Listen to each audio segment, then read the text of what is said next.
know we've got some amazing food and drink options down there. I know our bartenders can make some really good cocktails as well. So if you're feeling a little bit hungry or a little bit thirsty, you can feel free to head on down to our first deck bar to grab yourself a bite to eat or something to drink down there. And finally, if you have any questions about just about anything on our tour, if you have any questions about the area itself, about the harbor, anything you see inside of the harbor on shore, or anything else like that, feel free to ask. I would love it to be able to answer it for you. I'll be floating around with the tan hat with the big giant star on it. So feel free to ask me just about any question you might have. I promise you, I've got a lot of information, so do not hesitate to ask just about any question you might have. So with that, that concludes all my safety announcements. So, what do you say? Should we go for a boat ride? Yeah! I'm going to take that as a yes. So let's get underway here, shall we? With the first sight being directly in front of us right now, you can see it. It's probably the most famous icon for the entire city of Duluth. That right there is our world-famous Duluth Aerial Lift Bridge. Our Duluth Aerial Lift Bridge was constructed all the way back in 1909, where it was originally built to be a gondola ferry bridge. That meant it had a small little cart that would carry people from one side of the bridge to the other, going back and forth instead of going up and down. And it continued on like that until 1929. And that's because that year it was decided that the bridge could no longer keep up anymore with the demand. There were too many people trying to go from Park Point over to the rest of Duluth and vice versa. So as a result of that, it means that they had to rebuild the bridge a little bit. And so they rebuilt it to its current state as they increased the bridge's height by 41 feet, and they added the fixed center span, which can lift to a maximum ship's clearance of 138 feet in just 3 minutes. It's all controlled from the very center of the bridge by our bridge operator, as we have a bridge operator on duty 24 hours a day for the entirety of our shipping season, from mid-March all the way until mid-January. I asked our bridge operator once if he enjoyed his job or not, and he told me it has its advantages, actually. After all, he's got the greatest view in the entire city of Duluth. He gets to talk with the captains of the crew, all the different freighters that go in and out of our harbor. And on top of that, it's just a cool job to have. But it does have some disadvantages, such as the fact that he is up there for a full 12-hour shift when he's on duty. That's a pretty long day. And on top of that, he can't be on his phone while he's up there. He can't be talking to his friends and catching up on his favorite TV shows or movies. And he has to be constantly paying attention that entire time. So in the end, you really could say the job does in fact have its ups and downs. I did.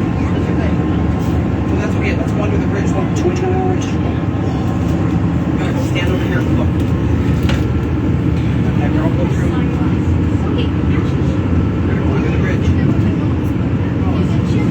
On their prescription, so I can't see. Thank you. Thank you. I can't see. That's how I know I didn't forget. So as we go on through the Duluth Ship Canal right now, it's got quite the history behind it.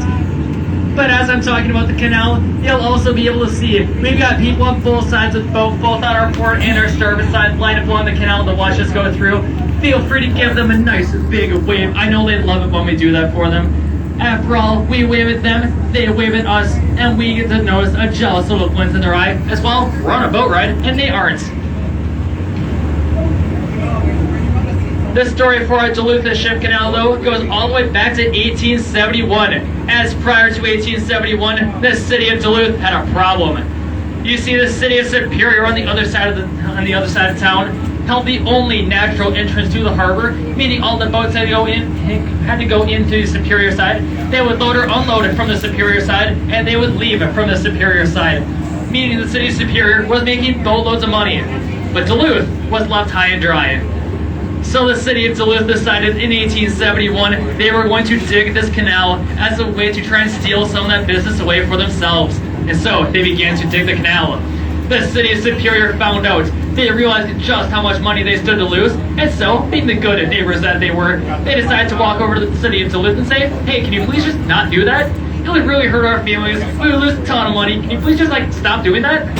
I'm kidding, they didn't do that. They instead filed an injunction with the United States War Department in order to get the canal's construction stopped by force. Well, the War Department looked at the proposal, they looked back at the officials from Superior and said, sure, we'll grant the injunction, but there's a catch. You have to wait for it to take effect when it gets hand-delivered first. So with that, a bunch of officers from the War Department, they hopped in a train and they started making their way west. They left DC on a Friday. The city of Duluth checked their schedules and realized that the officers were going to be here on Monday. That's only a couple of days. What were they going to do? Well, you had option number 1 here, which is to give up and throw in the towel, but they weren't going to do that. After all, Duluth is not a bunch of quitters here. Then you had option number 2, to continue digging the canal, but there's a problem with that.